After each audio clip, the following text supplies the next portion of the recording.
فأنا ناصح لإخواني بالصدع بالحق تبيض وجوههم. السكوت في مسألة الحزبية يضرها، فاصدع بما تؤمر وأعرض عن المشركين. سلامي على دماج ورجالها والشيخ يحيى ودار العلم يا سعد بانيها. ورسوله اللهم صل على محمد عبدك ورسولك وعلى آله وأصحابه أجمعين amma ba'd. Baik, kita lanjutkan pembahasan adab masih yaitu masuk ke muka surat 89.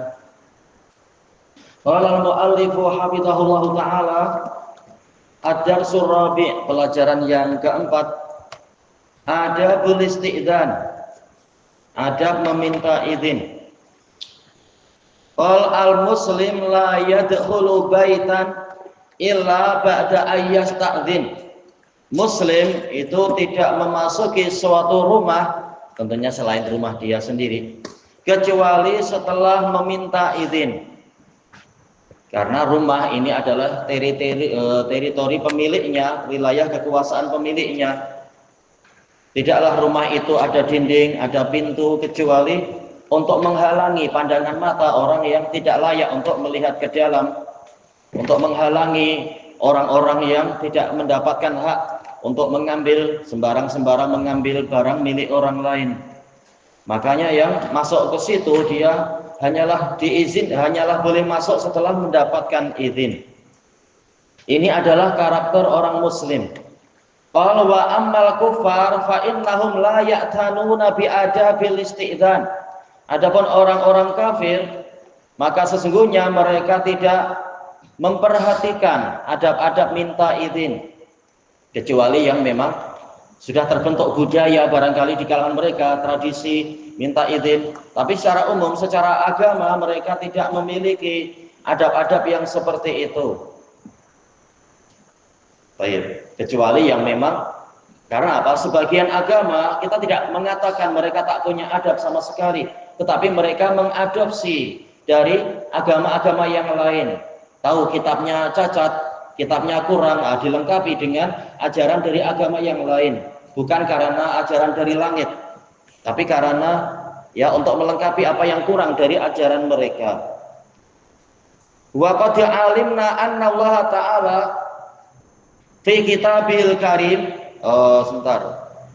Allamana zahirnya ya. Wa qad allamana Allah Ta'ala fi kitabil karim. Allah Ta'ala telah mengajari kita di dalam kitabnya yang mulia. Wa allamana rasuluna sallallahu alaihi wasallam. Rasul kita sallallahu alaihi wasallam juga mengajari kita adab isti'dzan, adab meminta izin. Isti'dzan ini dalam ilmu sharaf yaitu wazan istif'al. Talabul idzn. Idzn sendiri maknanya adalah al-ibahah, pembolehan. Jadi minta untuk dibolehkan menggunakan rumah itu atau duduk di ruang tamu itu dan sebagainya. Misalkan terkait dengan minta izin masuk rumah. Izin sendiri asalnya adalah ibahah, pembolehan. Jadi isti'dzan yaitu meminta dibolehkannya kita untuk tergantung minta izin apa di situ. Famin adabil isti'dzan, maka termasuk dari adab-adab minta izin adalah annal atfal yasta'dzinuna fil awqat. Anak-anak kecil yaitu yang belum balik, mereka harus meminta izin masuk ke dalam bilik orang tuanya fil awqatil lati dzakaraha Allah, di waktu-waktu yang disebutkan oleh Allah. Wahia qablal fajr, sebelum fajar. Ini untuk anak-anak yang sudah memiliki bilik-bilik sendiri. Nah, ketika sebelum fajar tahu-tahu ingin masuk ke bilik orang tuanya, hendaknya mereka meminta izin. Meminta izin dengan salam sama atau lain ya? Minta izin dengan salam sama atau lain? Iya, lain dia. Baik, sebagaimana nanti akan disebutkan enggak dalilnya di sini. Baik. Wa hinal qailulah fi dhahirah, tatkala tidur siang di tengah hari dikatakan dhahirah karena sangat jelas di masa itu. Waktu zuhur dikatakan zuhur karena orangnya sangat jelas. Karena apa? Cahaya yang sangat terang, segalanya nampak jelas. Yaitu di waktu zuhur.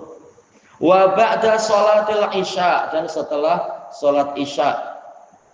Kadang anak-anak lupa karena main menyorok dengan saudara yang lain, tahu-tahu masuk ke bilik orang tuanya, tidak minta izin dulu. Baik. Jadi harusnya apa? Salam, pas tuh ketok-ketok minta izin. Nanti orang tua tanya, "Nah apa? Nak menyorok min?" Misalkan kan minta izin dulu. Baik. Qala Allah Ta'ala, "Ya ayyuhalladzina amanu liyasta'dzinkumul ladzina malakat aymanukum." Wahai orang-orang yang beriman, hendaknya, lamnya lamul amr, hendaknya orang-orang yang dikuasai oleh tangan-tangan kalian, maksudnya para hamba sahaya, meminta izin kepada kalian. Walladzina lam yablughul huluma minkum. Demikian pula orang-orang yang belum mencapai usia baligh dari kalian. Salasa marrat, minta izinnya itu sebanyak 3 kali.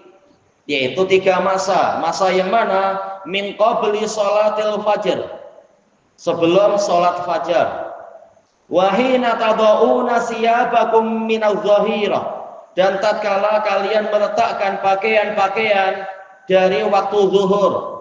Kenapa meletakkan pakaian? Mungkin panas, ingin tidur siang santai, hanya memakai pakaian yang dalaman-dalaman saja, pakaian santai misalkan. Wa min ba'di sholatil isya, dan setelah sholat isya. Salasu auratil lakum, 3 waktu itu adalah waktu di mana aurat kalian itu nampak. Aurat ini jamak muannas salim dari aurah. Dikatakan aurah dari ar artinya aib, yaitu keburukan. Karena yang namanya aurat kalau nampak itu adalah buruk, sesuatu yang menimbulkan aib. Dan biasanya di 3 waktu itu jelas kita tidak terbiasa untuk betul-betul menutup aurat. Namanya sedang santai, sedang tidur-tidur, atau mungkin habis qiyamul lail, ingin santai-santai dulu baca Quran atau kerjaan-pekerjaan yang lain yang suka mengumpulkan faidah, menulis dan sebagainya. Intinya tidak sedang memakai pakaian yang lengkap biasanya, ya, di bilik sendiri. Baik. Apakah sebelum fajar biasanya anak-anak akan masuk ke bilik orang tuanya? Mungkin yang rajin kan, yang rajin sudah bangun ingin sholat witir, terus tahu-tahu perlu ambil sesuatu, yang malas sampai adzan kedua pun tak bangun, ya ini sangat disesalkan tentunya. Baik. Kemudian dikatakan di sini laisa alaikum wala alaihim junah. Kalian dan juga mereka tidak berdosa. Junah ay wizr, dosa. Baik. Ism. Ba'dahun, setelah 3 masa itu. Jadi di masa-masa yang lain tidak mengapa untuk tidak minta izin, tapi tetap salam. Masuk ke bilik orang tua itu salam. Karena apa? Dipisahkan dengan bilik-bilik yang lain, agar tetap aja yang di dalam bilik memiliki persiapan dan sebagainya. Tawafuna alaikum, mereka tadi anak-anak kecil, demikian pula siapa itu tadi? Para hamba sahaya, mereka adalah orang-orang yang biasa mengelilingi kalian, yaitu kalau setiap saat 24 jam harus senantiasa meminta izin, ini akan menimbulkan masyaqqah, menimbulkan kesulitan. Kalau salam tak susah, tinggal salam saja. Baik, menebarkan keselamatan, menebarkan rahmat, menebarkan berkah, tidak susah. Tapi untuk minta izin, ini tentunya agak menyusahkan. Minta izin tidak masuk sampai diizinkan, ini menyusahkan. Maka hanya di 3 waktu itu saja. Untuk anak-anak tadi yang biasa keluar masuk, apakah hamba sahaya juga sesusah itu biasa keluar masuk? Hamba sahaya gimana biasanya? Minta izin berapa kali? Bingung karena tak punya. Siapa kita yang punya hamba sahaya? Tak biasa tentunya, ya. Baik. Tapi peraturannya seperti itu. Jelas biasanya hamba sahaya biasa masuk, mungkin untuk meletakkan teh panas, TOS, atau mungkin pisang goreng atau goreng pisang, al-muhim, itu goreng pisang atau apa. Nah, kalau harus selalu minta izin, ini tentunya agak menyulitkan. Kecuali untuk yang sudah betul-betul paham aurat atau apa dari anak-anak itu sudah mencapai balik, ya, memang setiap saat kalau masuk ke bilik orang tuanya harus minta izin seperti yang disebutkan di ayat yang setelahnya. Baik. Ini menunjukkan bahwasanya termasuk dari hikmah syariat adalah al-masyaqqah tajlibut taisir.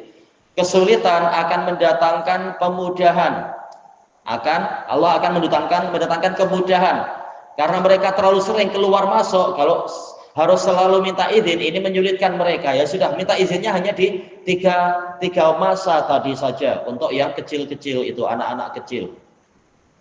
Ba'dukum ala ba'd, sebagian dari kalian masuk mengunjungi atau mengelilingi sebagian yang lain.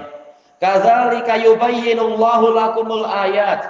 Demikianlah Allah menerangkan ayat-ayatnya kepada kalian. Wallahu alimun hakim, dan Allah Maha mengetahui, tahu apa yang layak, tahu apa yang tidak layak, tahu apa yang mungkin terjadi jika peraturan tidak ditegakkan dan apa yang tidak terjadi. Allah tahu bagaimana meletakkan peraturan tadi. Hakim, Maha penuh hikmah, meletakkan segalanya tepat pada tempatnya. Baik. Adapun dalil yang menunjukkan dipisahkannya antara salam dan minta izin adalah apa? Fasta'nisu. Kemudian apa? Falyasta'dzinu wasta'nisu, yaitu minta izin dan apa itu? Wa tusallimu ala ahliha, yaitu ya betul, yaitu apa? Fasta'nisu wa tusallimu ala ahliha. Meminta izin dan mengucapkan salam. Jumhur mengatakan isti'nas lain dengan mengucapkan salam, ya jelas lain. Baik. Ini adab-adabnya. Adab meminta izin. At-taqwim, yang pertama, hal tasta'dzinu 'inda dukhulil buyut. Apakah kalian meminta izin tatkala masuk ke dalam rumah? Oh ya. Wa na'am. Baik. Bagaimana dengan yang memiliki kunci? Apakah dia minta izin? Masalah salam tetap salam, tetapi yang namanya kunci ini isyarat dia sudah diberi izin. Apalagi kalau kita tuan rumahnya sendiri, izin di tangan kita, tak perlu kita minta izin. Ya walaupun kadang istri pengang bilang tidur di depan ayam sana. Wah, ini istilah aja ya. Tapi jelas suami yang punya izin, tinggal buka pintu, itu rumah dia, tak masalah. Baik. Apakah nanti masuk urban ayam pun minta izin juga? Oh, minta izin itu siapa? Baik. Telah dijelaskan oleh sebagian ulama, kalau dia memegang kunci, hakikatnya dia telah diberi izin. Makanya izin dibagi menjadi dua, dijelaskan oleh Ibnul Qayyim rahimahullah kalau tak salah di dalam kitab I'lamul Muwaqqi'in. Yang pertama adalah izin qauli, yang kedua adalah izin urfi. Izin secara qaul, yaitu ya saya izinkan Anda, atau ya Anda belum diizinkan, ini dengan ucapan. Izin urfi yaitu secara tradisional orang sudah tahu bahwasanya orang ini pasti punya izin. Baik, yaitu tanpa diberi kalam pun dia sudah tahu bahwasanya dia memiliki izin, memiliki kebebasan untuk masuk. Seperti sabda Nabi Shallallahu alaihi wasallam kepada Anas bin Malik, ya. Kalau aku menutupkan langsirnya, menghulurkan langsirnya tirai, berarti engkau tidak diizinkan masuk. Tapi kalau Anda lupa ya, siapa yang ingat hadisnya itu ya? Coba nanti kita tengok lagi insya Allah. Adapun kalau langsirnya tidak dihulurkan, yaitu disingkapkan, berarti engkau bebas masuk kepada para pembantu-pembantu Nabi itu. Anda lupa nama sahabatnya itu. Ini dikatakan izin urfi, secara ma'ruf, yaitu tahu kebiasaan tuannya seperti apa. Tanpa harus setiap saat mengatakan, ya engkau saya izinkan, atau engkau harus bilang dulu apakah boleh saya masuk. Tak perlu. Baik.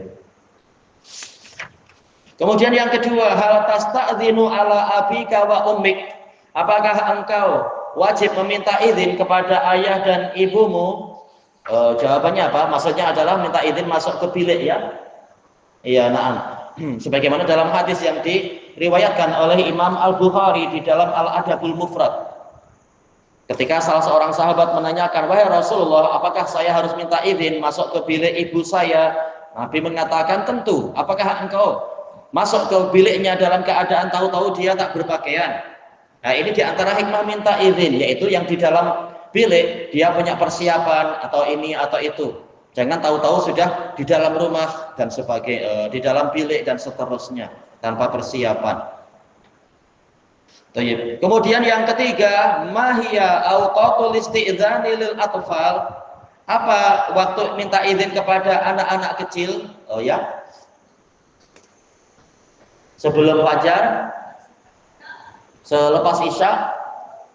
Iya, waktu qailulah zuhur itu. Alal khilaf, qailulah itu sebelum sholat zuhur kah, setelah sholat zuhur? Jumhur ulama mengatakan sebelum. Tapi yang berhalangan, kata sebagian ulama, boleh ditukar jadi setelah zuhur, sesuai keperluan.